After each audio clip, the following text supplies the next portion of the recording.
علیکم ورحمۃ اللہ وبرکاتہ۔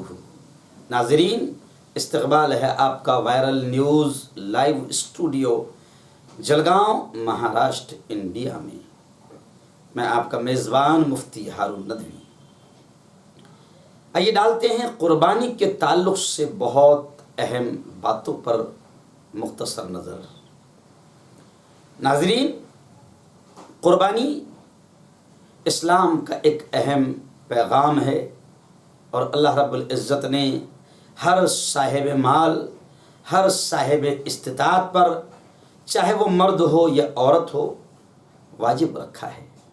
اور ایک یادگار ہے یہ حضرت ابراہیم علیہ السلام، حضرت اسماعیل علیہ السلام کہ ایک باپ کو یہ اشارہ کیا جا رہا ہے خواب کے ذریعے سے کہ اے میرے خلیل، جو اپنی سب سے محبوب چیز ہے، پیاری چیز ہے، اسے میرے نام پر قربان کر دو۔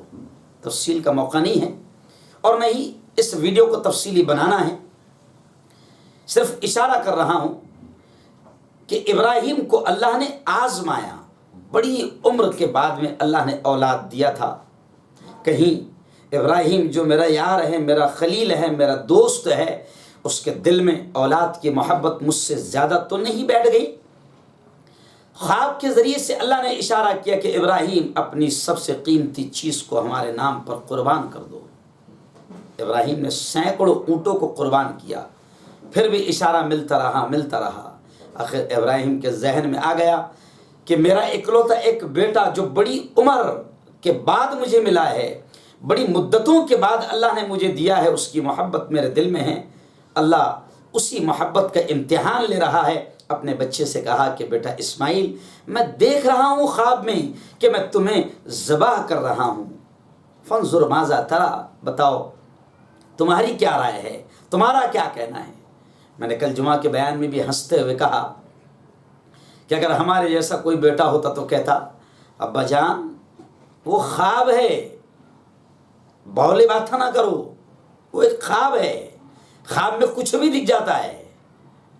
لیکن اس معصوم ابراہیم کے بیٹے، اس معصوم اسماعیل نے بڑے پیار بھرے انداز میں کہا، قرآن پاک نے وہ پورا نقشہ کھینچا ہے کہ باپ اپنے بیٹے سے کہہ رہا ہے انی ارا یا بنی انی ارا فی المنام انی اذبحک فانظر ماذا تری، اے میرے بیٹے میں دیکھ رہا ہوں کہ میں تجھے ذبح کر رہا ہوں، بتا تو کیا کہتا ہے؟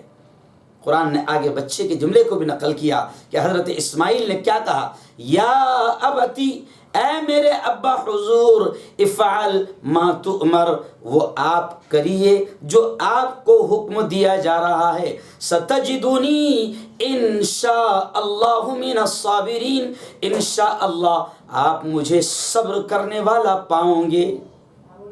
بس ابراہیم باپ اپنے اکلوتے ایک معصوم کو ذبح کرنے کے لیے اللہ کے نام پر تیار ہو گئے، اور بیٹا معصوم اسماعیل بھی ذبح ہونے کے لیے تیار ہو گیا۔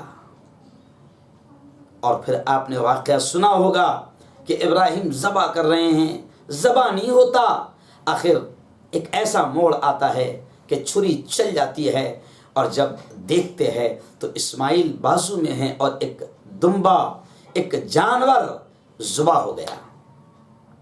اللہ کو یہ دونوں کی ادائیں اتنی پسند آئی کہ قیامت تک آنے والے انسانوں پر، ہر صاحب مال، صاحب استطاعت پر اللہ نے اس قربانی کو واجب کر دیا، اور پیارے آقا جناب محمد مصطفیٰ صلی اللہ علیہ وسلم کے ذریعے سے یہ اعلان کروا دیا کہ سنو، اللہ کے نبی نے بڑے سخت الفاظ کہے ہیں۔ اس سے قربانی کی اہمیت کا پتہ چلتا ہے کہ اللہ کے نبی نے کہا من وجد سعة لأن يضحي فلم يضحي فلا يقربن مصلانا، کہ پیارے حبیب نے یہ فرمایا، کتنے سخت الفاظ، کہ جو قربانی کی طاقت رکھتا ہے، قربانی کی حیثیت رکھتا ہے، قربانی کی قوت رکھتا ہے، اور پھر بھی قربانی نہ کریں، فلا يقربن مصلانا، تو وہ ہماری عیدگاہ کے قریب بھی نہ آئے۔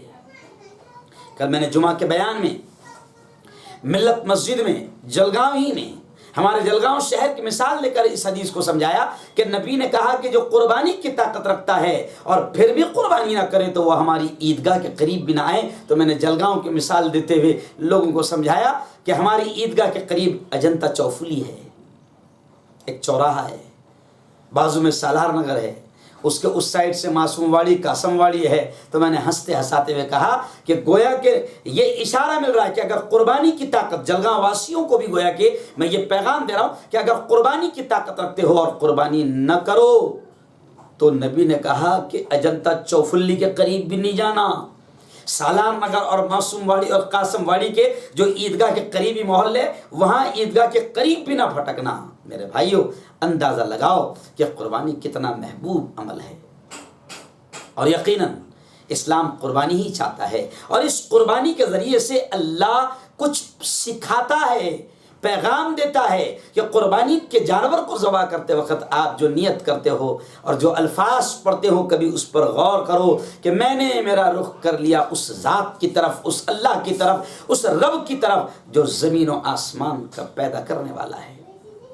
اور پھر یہ بھی کہتے ہو کہ اللہ میری نماز، میری قربانی، میرا جینا، میرا مرنا سب اللہ کے لیے ہے. اور اس قربانی کے ذریعے سے ایک مقصد یہ بھی ہے کہ دل میں یہ جذبہ پیدا ہو جائے کہ میرے مولا، آج میں تیرے حکم پر جانور کے گلے پر چھری چلا رہا ہوں. میرے مولا، میں تیری محبت، تیرے حکم پر اپنے ارمانوں، ناجائز خواہشوں اور ناجائز تمناؤں، ناجائز ارمانوں، تمام چیزوں پر میں چھری پھیر دوں گا، اسی طریقے سے چلا دوں گا اور اپنے آپ کو تیری راہ میں قربان کروں گا.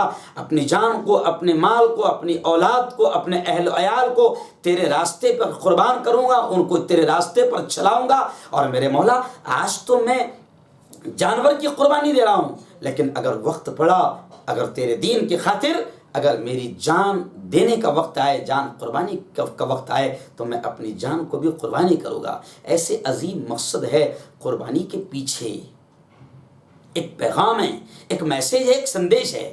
اور ہاں، آپ یہ بھی دیکھیے کہ ہر مذہب والا کسی نہ کسی انداز میں جانوروں کو قربان کرتا ہے، بلی چڑھاتا ہے، بھلے ہی اس کو نام کوئی اور دیا جاتا ہے. لیکن ہم جو ان 3 دنوں میں جو جانوروں کو قربان کرتے ہیں، اسے عید الاضحیٰ کے موقع پر وہاں سے پھر جو 2 دن 3 دن جو قربان کرتے ہیں، اس عمل کو اسپیشل قربانی کہا جاتا ہے. اور قربانی بڑا اہم عمل ہے. آخری پیغام یہ بھی دوں گا کہ میرے بھائی، اپنے جذبے، اپنی نیت کو صحیح کر لے. قربانی کے جانور سے کوئی اور مقصد نہ ہو، کیونکہ قرآن نے کہا کہ نہ تمہاری قربانی کا گوشت اللہ کو پہنچتا ہے، نہ خون اللہ کو پہنچتا ہے. تو کیا پہنچتا ہے؟ تو قرآن نے صاف کہہ دیا، وَلَٰكِن يَنَالُهُ التَّقْوَىٰ مِنكُمْ، کہ تقویٰ تمہارے دلوں کے اندر جذبہ کیا ہے، قربانی کرتے وقت وہ جذبہ اللہ کو پہنچتا ہے. اس لیے قربانی کے وقت میں اپنے جذبات کو بھی صحیح کر لیں. انشاءاللہ آئندہ کل قربانی کے مسائل بھی آپ کو بتائے جائیں گے. لیکن ایک اور اہم گزارش، آج کا اہم اور آخری پیغام یہ بھی سن لیں کہ آج کل ہم دیکھ رہے ہیں سوشل میڈیا پر، واٹس ایپ پر، فیس بک پر قربانی کے جانوروں کی فوٹو شیئر کی جا رہی ہے. یہ بالکل غلط بات ہے. فوٹو بالکل نہ شیئر کریں.